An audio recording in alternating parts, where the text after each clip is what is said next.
बच्चों, हम जो चैप्टर कर रहे हैं स्क्वायर एंड स्क्वायर रूट, इस चैप्टर में आज हम क्या सीखेंगे। हमने स्क्वायर निकालना सीखा, स्क्वायर रूट की डेफिनेशन सीखी और स्क्वायर रूट निकालने की मेथड सीखी थी। अभी तक जो मेथड सीखी थी, अब आज जो मेथड है ये अलग है। इसमें हम डिवीज़न मेथड से स्क्वायर रूट निकालना सीखेंगे। डिवीज़न मेथड से मतलब है डिवाइड करके और फिर सॉल्व करेंगे। देखिए, ये finding the square root by division method, ठीक है। इसमें यहाँ पे नीचे एक ये फार्मूला दे रखा है, ये फार्मूला भी आप देख लीजिए, इसकी हमको आगे ज़रूरत पड़ेगी। ये दिया है, can we say that if a perfect square is of n digit then its square root will have n/2 digits if n is even or n plus 1/2 if n is odd। तो ये भी एक तरह से एक formula है। इसका answer है यस। कि क्या हम ऐसा कह सकते हैं? तो हाँ, हम ऐसा कह सकते हैं। मतलब यदि आपके पास में जिन नंबर्स का हमको स्क्वायर रूट निकालना है उसके डिजिट n है, मतलब 2 अंकों की संख्या है या 3 अंकों की संख्या है या 4 अंकों की संख्या है, तो 2, 3, 4 यहाँ पे n हो जाएंगे। और जितने अंकों की संख्या है, यदि वो अंक इवन नंबर आते हैं, मतलब 2 अंकों की संख्या है तो 2 इवन है, या 4 अंकों की संख्या है तो 4 इवन है, तब जब उसका स्क्वायर रूट निकालेंगे तो जो संख्या आएगी वो n/2, मतलब उसके आधे अंकों की आएगी। यदि 4 अंकों की संख्या का स्क्वायर रूट निकालते हैं तो जो उत्तर आएगा वो 2 अंकों की संख्या का आएगा। और यदि संख्या उनकी ऑड नंबर में आती है, मतलब 3 अंकों की संख्या है या 5 अंकों की संख्या है, उनका जब हम स्क्वायर रूट निकालेंगे तो जो n है 3 है तो 3 में 1 जोड़ेंगे, बनेगा 4 और उसका आधा करेंगे तो 2। 3 अंकों की संख्या का स्क्वायर रूट जो आएगा वो 2 अंकों की संख्या में आएगा। 5 अंकों की संख्या यदि है तो उसका स्क्वायर रूट निकालेंगे तो 5 में 1 जोड़ेंगे और 2 से डिवाइड कर देंगे। तो इस तरह से हमको 3 अंकों की संख्या मिलती है उत्तर में। तो ये चीज़ है। और अब हम सीख रहे हैं इसके मेथड। मैं ये एक क्वेश्चन करवाती हूँ, इसको देखिए आप ध्यान से। और ये मेथड बहुत ही इम्पॉर्टेंट है, क्योंकि बाकी सब में आपको ट्रिक अपनानी पड़ती है, आपको ध्यान रखना पड़ता है। ये मेथड है जिससे हम किसी भी तरह की कोई भी संख्या हो, चाहे वो परफेक्ट स्क्वायर हो, परफेक्ट स्क्वायर नहीं हो, दशमलव वाली हो, या फिर हमको दशमलव में उसका आंसर निकालना हो, इस मेथड से हम हर प्रकार की संख्या का आंसर निकाल सकते हैं। तो देखिए, इसको बोलते हैं डिवीज़न मेथड। हमको संख्या दी गई है 2304। सबसे पहले हमको क्या करना है, संख्या को बीच में लिख लेना है और संख्या के ऊपर इस तरह से साइन बनाना है। मतलब आप अभी तक जो संख्या लिखते थे तो उसमें डिवाइड का साइन लगाते थे, इसमें हम डिवाइड का नहीं लगाते हुए ऐसा साइन लगाएंगे। एक डंडा इधर लिया, एक डंडा इधर लिया, और हमारी जो संख्या है उसके हम पेयर बनाएंगे, 2-2 के पेयर। अब जो पेयर बनाते हैं, पीछे से पेयर बनाना चालू करना है। यदि इवन नंबर्स हैं तो आपके बराबर पेयर बन जाएंगे। यदि ऑड नंबर्स हैं तो आप पीछे से जब पेयर बनाओगे तो एक अकेली संख्या बच जाएगी। तो जो संख्या अकेली बचती है उसको अकेली ही रखना है। तो हमने पीछे से पेयर बनाना चालू किया है। तो इसका पहला पेयर बनेगा 04 का और दूसरा पेयर बनेगा 23 का। इस तरह से ये पेयर बने हैं 2। अब आपको क्या करना है, आगे वाला जो पेयर है उसको ध्यान से देखिए। उस संख्या में हमको भाग लगाना है। भाग किसका लगाना है? आपको भाग लगाने के लिए ऐसी संख्या लेनी है कि जिस संख्या से भाग लगाओगे उतनी ही बार भाग जाना चाहिए। और संख्या आपको जो संख्या दी है इससे बड़ी नहीं हो। तो अब हमारे पास संख्या है 23। क्योंकि अभी हम यहाँ पे जब भाग लगाएंगे तो हमारे पास एक सिंगल नंबर रहेगा जिनके की स्क्वायर हमको पता है।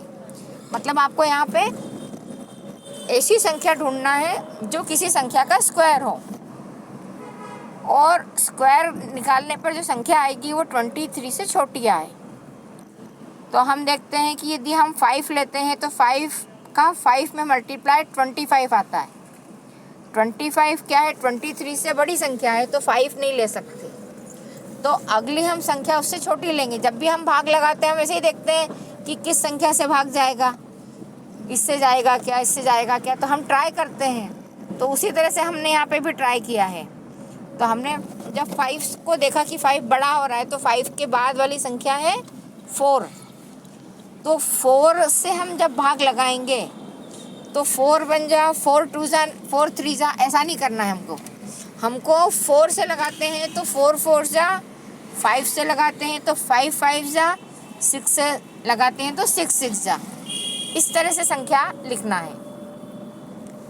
तो हमने 4 से इसको डिवाइड किया, तो जिस 4 से डिवाइड किया वो 4 हमने यहाँ लिखा 4, और जितनी बार भाग गया है वो भी 4 है, लेकिन उसको हम यहाँ लिखेंगे। और इसका मतलब है कि ये वाले 4 इस 4 और इस 4 का मल्टीप्लाई किया, जो संख्या आई वो हमने यहाँ लिखी। 4 4 जा 16, तो हमने यहाँ पे 16 लिख दिया। 23 के नीचे लिखना है 16, जो हमारा पहला पेयर है। और इसको हमको क्या करना है, माइनस करना है। माइनस करना है इसलिए माइनस का साइन लगाना भी है। तो हमने यहाँ पे ये माइनस का साइन लगा दिया। अब 23 में से 16 को माइनस किया तो बचेगा 7। अब 7 तो हमारे पास छोटी संख्या है। जब भी हम भाग लगाते हैं तो यहाँ पे संख्या जब छोटी बचती है तो हम ऊपर से दूसरी संख्या उतारते हैं। तो हमको ऊपर से संख्या तो उतारना है, लेकिन यहाँ पे हम सिंपल डिवाइड नहीं कर रहे हैं, यहाँ पे हम स्क्वायर रूट निकाल रहे हैं।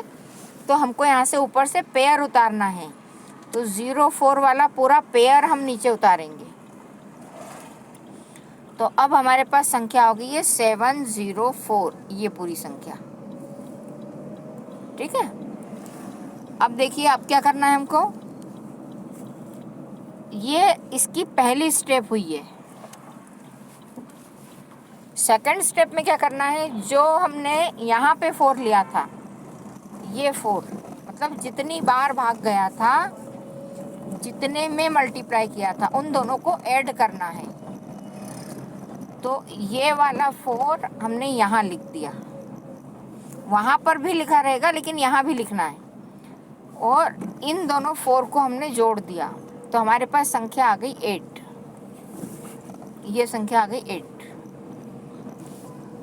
अब ये जो संख्या 8 आई है, इस 8 को हमको बनाना है टेंस प्लेस का नंबर। टेंस प्लेस का नंबर मतलब अब हमारी संख्या क्या हो जाएगी, 8। संख्या ऐसी हो जाएगी 8 तो आ गया, इसके पास यहाँ पे एक जगह खाली है जिसको हम बोलते हैं यूनिट प्लेस, और ये वाला 8 जो है ये है टेंस प्लेस। तो यूनिट प्लेस पे हमको एक संख्या लेना है और फिर मल्टीप्लाई इस तरह से करना है। देखो यूनिट प्लेस पे हमने लिया मान लो नंबर 2। अब हम ये नंबर अपने मन से लेंगे, जैसे हम भाग लगाते वक्त देखते हैं ना 3 बार जा रहा है कि 4 बार जा रहा है कि 5 बार जा रहा है। तो हमने यहाँ देखा कि जो 704 है, ये 704, यहाँ पे संख्या 4 है।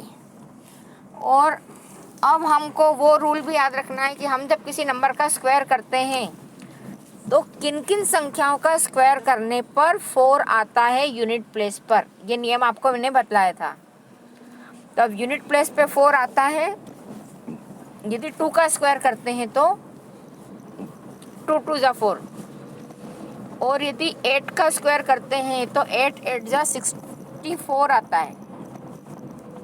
तो जब 64 आता है तो उसमें भी यूनिट प्लेस पे 4 होता है। तो अब हम क्या करेंगे, जब ट्राई करेंगे, हमको यदि ये लग गया है कि ये परफेक्ट स्क्वायर है, तो हम सबसे पहले या तो 2 का मल्टीप्लाई करेंगे या तो 8 का। जब 2 का मल्टीप्लाई करेंगे तो 82 में करना है, मतलब आपने 8 के बाद जो संख्या लिखने के लिए जगह छोड़ी है वहाँ पे आपको देखिए। अब हमको क्या करना है, यूनिट प्लेस की जो संख्या लेनी है, तो सपोज हमने 2 ली, तो अब हमारी संख्या क्या हो जाएगी 82, और इसमें मल्टीप्लाई करेंगे हम 2 से। 82 में 2 से मल्टीप्लाई, तो संख्या आती है 2 इंटू 2 4 और 8 इंटू 2 16, 164। ठीक है, लेकिन ये संख्या हमारे पास 704 तो बड़ी संख्या है, तो अब हम डायरेक्ट 8 से मल्टीप्लाई करेंगे। हमने क्या देखा था कि 2 इंटू 2 4 होता है, और 8 इंटू 8 करते हैं तो 64 का यूनिट प्लेस पे 4 मिलता है, इसलिए हम 8 ले रहे हैं। तो हमने जब यहाँ संख्या 8 लेंगे तो हमारी जो संख्या 80 हम ले रहे हैं, हम जो यूनिट प्लेस की संख्या मैंने ऐसे करके जो छोड़ी थी वहाँ पे हम वही संख्या लिखेंगे जिससे हम मल्टीप्लाई करेंगे। तो यहाँ भी हम लिखेंगे 8। तो अब हम क्या करेंगे, हमारे पास संख्या है 8 और ये हमने संख्या ली यहाँ पे 8, तो हम गुणा करेंगे 88 में 8 का। तो 88 में 8 का गुणा किया तो 704 आया, जो संख्या क्या है इस 704 के बराबर है। फिर से हम माइनस करेंगे इसमें से, तो माइनस किया हमने तो पूरी संख्या इससे माइनस हो गई, मतलब यहाँ पे कुछ भी नहीं बचा। मतलब आपकी संख्या जो है 2304 एक परफेक्ट स्क्वायर संख्या है, और इस परफेक्ट स्क्वायर संख्या का स्क्वायर रूट क्या है 48। इसको हम लिखेंगे इस तरह से, √2304 इक्वल 48। इस तरह से आपको सवाल करना है। अब देखिए इसका एक क्वेश्चन और हम करके देखते हैं। तो अब ये जो क्वेश्चन है हमारा 5776, क्वेश्चन नंबर मैंने लिया है 7, मतलब पहले क्वेश्चन का 7। इसको फिर से हमने क्या किया, बीच में इस तरह से लिख दिया। ये लिखने के बाद हमने एक लाइन यहाँ पे ऐसे और एक लाइन यहाँ पे ऐसे लगा दी। जिस संख्या से भाग देंगे वो हम यहाँ लिखेंगे, जितनी बार भाग देंगे वो हम यहाँ लिखेंगे। ठीक है, और दूसरी चीज़ ये है कि इन दोनों संख्याओं का ही गुणा होगा। इस 7 का इस 7 में गुणा होगा, गुणा करने पे जो संख्या आएगी वो यहाँ लिखेंगे। अब हमने 7 ही क्यों लिया वो देखते हैं। हम यहाँ पे संख्या यदि 4 लेते हैं तो 4 4 जा 16, 57 से छोटी संख्या थी। 5 लेते हैं तो 5 5 जा 25, इससे छोटी संख्या थी। 6 लेते हैं तो 6 6 जा 36, 36 भी इससे छोटी संख्या थी। फिर हमने 7 लिया तो 7 7 जा 49 भी इससे छोटी संख्या है। तो क्या हम 8 ले सकते हैं? यदि 8 लेते तो 8 8 जा 64, इससे बड़ी संख्या हो जाती, इसलिए हम 8 नहीं ले सकते थे। तो हमने 7 लिया, यहाँ भी 7 लिखना है, यहाँ भी 7 लिखना है, और इन दोनों का जो मल्टीप्लाई होगा वो हमको यहाँ लिखना है। 57 में से 49 माइनस किया हमने तो बचेगा 8। ये हमारी एक स्टेप पूरी होती इतना करने पे। अब हमको क्या करना है, यहाँ वाला जो 7 है यही संख्या इसके नीचे यहाँ लिखनी है, और इन दोनों को ऐड करके करना है। ऐड करने पे आता है 14। ठीक है, अब ये जो 14 आया है ये जो 7 है, इस 7 के नीचे ये वाला 7 लिखा 7, और संख्या हमारी क्या आ गई 14। अब यहाँ पे हमको क्या करना है, 3 अंकों की संख्या मिलेगी। यहाँ पे यूनिट प्लेस पे एक संख्या हमको फिर से लिखना है। अब हम वो संख्या लिखेंगे, जिस संख्या को यहाँ लिखेंगे वही संख्या हम यहाँ लिखेंगे, और दोनों का हम मल्टीप्लाई करेंगे। तो अब देखिए, इसके लिए हमने फिर से ट्राई किया, तो हमने देखा कि यहाँ पे यूनिट प्लेस पे 6 है। अब जो हमने स्क्वायर रूट के नियम सीखे थे उस नियम के हिसाब से 6 यदि यूनिट प्लेस पे आ रहा है स्क्वायर में, तो उसका जब हम स्क्वायर रूट निकालेंगे तो 6 का आता है 36, तो यहाँ पे भी आपको 6 ही मिल रहा है। तो आप क्या करोगे, 14 के बाद 6 लिखो और 146 में 6 से मल्टीप्लाई करो। हम सीधे 6 से मल्टीप्लाई इसलिए कर रहे हैं कि 6 का स्क्वायर करने पर हमको 36 मिलता है, और इस 36 में यूनिट प्लेस पे 6 है और यहाँ पर भी यूनिट प्लेस पे 6 है। तो 146 में 6 का मल्टीप्लाई किया तो आया 876। यही संख्या हमको चाहिए थी। संख्या ऊपर वाली संख्या से छोटी हो सकती है, बड़ी नहीं होना है, इस बात का हमको ध्यान रखना है। तो बराबर आ जाती है, और यदि यहाँ पे कुछ भी नहीं बचता है तो हम कहेंगे कि एक परफेक्ट स्क्वायर संख्या है। 5776 एक परफेक्ट स्क्वायर संख्या है, और माइनस करने पे आ रहा है 0। ठीक है। और दूसरी चीज, इसको लिखने का तरीका, आप ऊपर की जो संख्या, यहाँ की जो संख्या होती है, जैसे हम इस तरह से जब सवाल करते हैं, जब हम डिवाइड करते हैं तो हम क्या करते हैं, एक ऐसा और एक ऐसा चिन्ह बनाते हैं, यहाँ संख्या लिखते हैं और यहाँ जो आता है वो उत्तर होता है।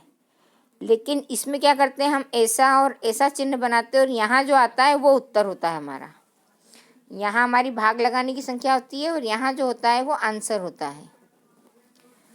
तो अब हम क्या कर रहे हैं, ये वाली संख्या हमारा उत्तर है 76। तो इसको लिखने का तरीका क्या होगा, अंडर रूट ऑफ जो संख्या दे रखी है वो बराबर है 76 के। 5, 7, 7 और 6, इसका स्क्वायर रूट निकालते हैं हम, तो हमको 76 मिलता है। ये इसका आंसर है।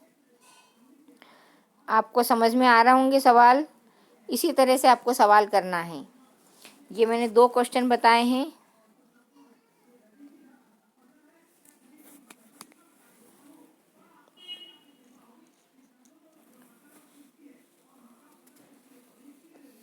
अब देखिए क्वेश्चन नंबर 2।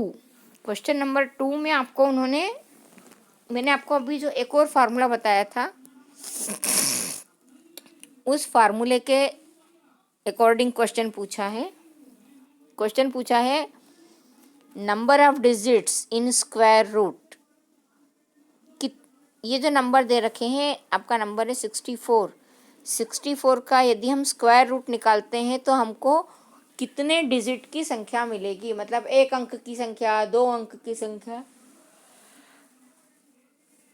3 अंक की संख्या, कितने अंकों की संख्या मिलेगी। तो यहाँ पे हमने देखा कि ये जो संख्या 64 है ये 2 डिजिट की है, तो n इक्वल 2 हो गया। अब जब n इक्वल 2 है तो ये कैसा है, इवन नंबर है। इवन नंबर के लिए हमारे पास ये रूल था कि यदि इवन नंबर है तो उसका जब स्क्वायर रूट निकालते हैं हम, तो n/2 नंबर या n/2 डिजिट की संख्या हमको मिलती है। तो नंबर ऑफ डिजिट हो गया n/2, n इक्वल 2, तो 2/2 हो गया 1। तो जब हम 64 का स्क्वायर रूट निकालेंगे तो हमको 1 अंक की संख्या मिलेगी। ये उसका उत्तर है। 64 का आंसर आपको 8 नहीं लिखना है। हालांकि 64 का स्क्वायर रूट निकालेंगे तो 8 आएगा, लेकिन प्रश्न में क्या पूछा गया है, प्रश्न में पूछा गया है number of digit in the square root, कितने अंकों की संख्या मिलेगी। तो हम लिखेंगे कि 1 अंक की संख्या मिलेगी। ये इसका उत्तर होगा। अब देखिए, ये एक इवन नंबर था, उसके लिए हमने फॉर्मूला लगाया। अब हम एक ऑड नंबर देखते हैं। ऑड नंबर क्या है हमारा, ऑड नंबर है 144। अब 144 के लिए देखिए ये कैसी है, 3 अंकों की संख्या है, इसमें 1, 2 और 3 अंक हैं। तो n इक्वल हम लिख देंगे 3। जब n इक्वल 3 है तो 3 एक ऑड नंबर है, तो हम कहेंगे for odd number square root है n+1/2 डिजिट। n में एक जोड़ेंगे तो n+1 हो जाएगा 4, और 4 डिवाइडेड बाय 2,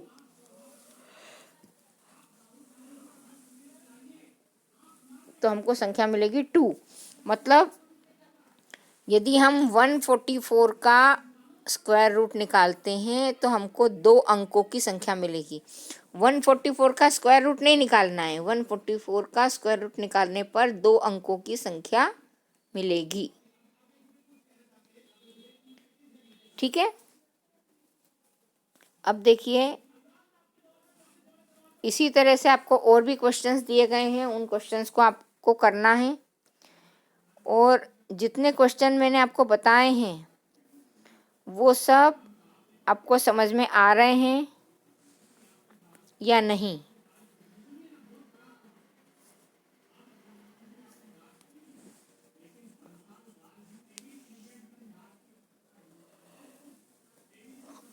ये सवाल जो होते हैं ये प्रैक्टिस से आएंगे, ये मैंने जैसे समझा दिए तो आपको समझ में नहीं आ पाएंगे।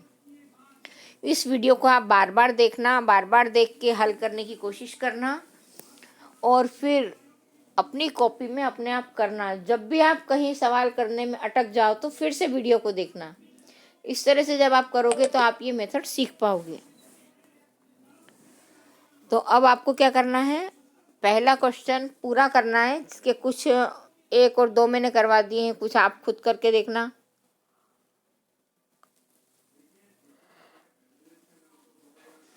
उसके बाद क्वेश्चन नंबर 2 जो है इसमें मैंने 2 करवा दिए हैं, और बाकी जो रह गए हैं वो आप खुद करके देखना। बस यही करना है आपको कि इवन नंबर देखना है और ऑड नंबर देखना है। ऑड नंबर है तो n+1/2 और इवन है तो n/2। इस तरह से आप इसके आंसर निकाल सकते हो। अब अगला क्वेश्चन यदि अपन देखते हैं तो अगला क्वेश्चन आ रहा है हमारा कि आपको डेसिमल में स्क्वायर रूट निकालना है। तो डेसिमल में स्क्वायर रूट निकालने के लिए भी आपको वही मेथड यूज़ करना है जो अपन ने अभी की है।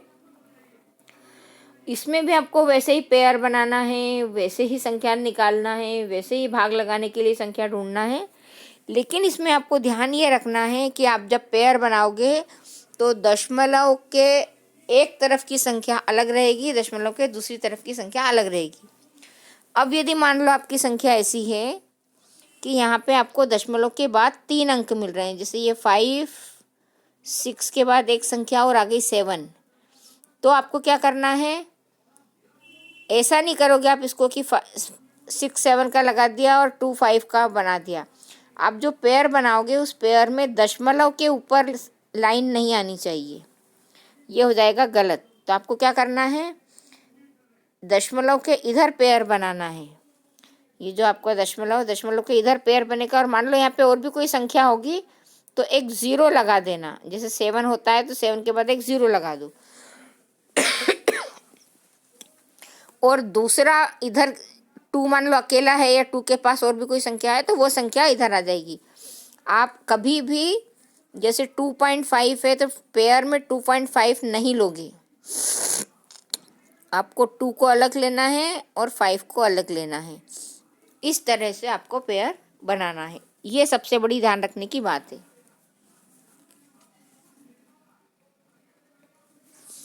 अब देखिए ये हमने पेयर बनाया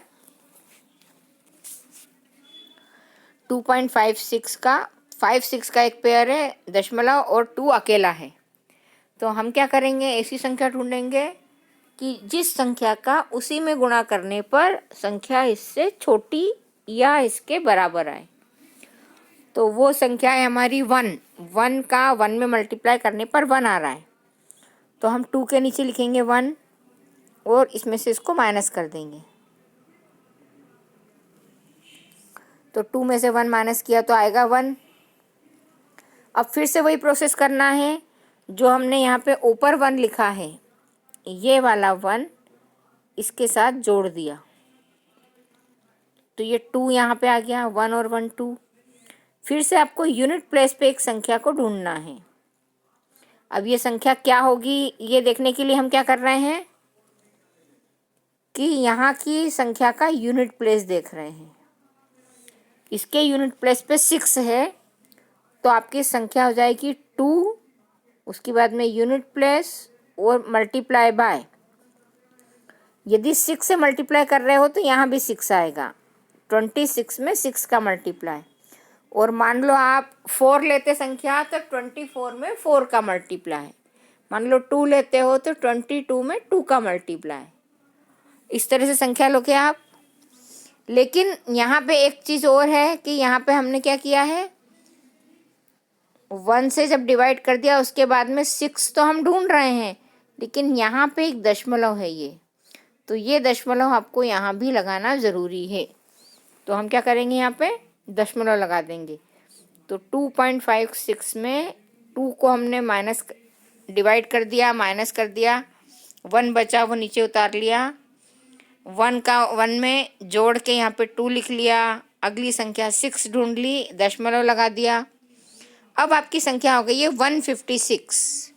अब 156 जो संख्या बची है उसके लिए हमने 26 में 6 का मल्टीप्लाई किया तो हमको मिला 156।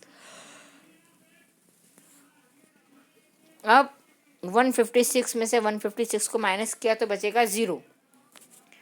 और आपकी ये जो संख्या है 2.56, इसका स्क्वायर रूट क्या आएगा, इसका स्क्वायर रूट आएगा 1.6। अब दशमलव में भाग लगाना भी आपने सीख लिया है। तो इस तरह से आपको आगे के सवाल करना है, सवाल करने की कोशिश करना है। और यदि कोई दिक्कत आती है तो आप ग्रुप पे शेयर करें कि आपको क्या दिक्कत आई है, और बाकी सवाल आप मेरे साथ साथ करते जाएं ताकि आपके